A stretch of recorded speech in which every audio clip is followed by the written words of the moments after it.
Hey, this is Kirby, Electric Fossil Studio in Milford, Delaware, and today I want to talk about clean guitar.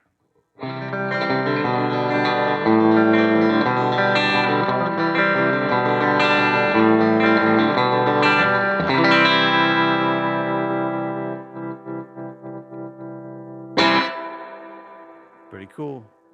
My name is Kirby, it's not Jonas, just so you know. So when you're starting out in bands and you're getting going and you're listening to records, you're playing along to records, depending upon the style. If you're into, I don't know, death metal or something like that, if you're playing along to Cannibal Corpse, ignore what I'm about to say. But if you're playing along to the classic rock stuff, the Who, the Skinner, the Stones, the Beatles, um, most rock, even the stuff that have distortion on it, take a listen. If you can, go on the internet, get the isolated track. And this is for the guitar players out there. And go listen to what that guitar actually sounds like, its individual element. So if you're thinking, I mean, I do this with the studio, but in your band, you could do this as well. It's all baking a cake. So every ingredient has to be good. You can't have rotten eggs. You can't have moldy flour and things like that. You know what I mean? Dirty water. You have to have good, clean ingredients to go in to make the cake. So go on the internet. YouTube's a wonderful place where you can find isolated guitar tracks. So let's just say it is Dave Grohl. You're a big Dave Grohl fan, like me. I mean, who isn't? Come on, right?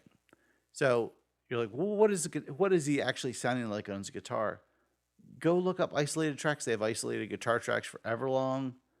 Oh gosh, My Hero. There's a couple of those out there. You can go listen to what his clean guitar, what the distortion sounds like, and how not as bassy or bass as distorted as it is. You know, it's not a terrible amount. It's when you. I remember doing this as a kid. You're playing along and you're rocking out, and you're going, but the record sounds way more heavier. Sounds heavier. Sounds heavier.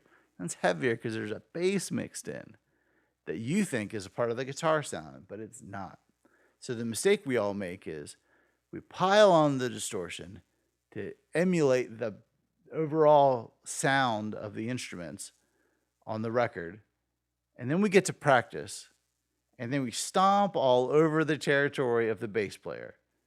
And they then have to either turn up or change their sound dramatically in order to compensate for your bass/guitar sound that you've created through your pedals. It's not fair, and when you're listening as a whole band, it gets muddy and the clarity is gone. So figure out a sound that's a little bit cleaner, that doesn't have as much bass. Leave that territory for the bass player. Be nice to them. They're good guys and gals. So hopefully that helps. For reference, go listen to hear what I'm talking about as far as the clean guitar back and forth. Listen to some Stones records, 60s, 70s, the Beatles for the most part, outside of like Helter Skelter. It's very clean guitar sounds.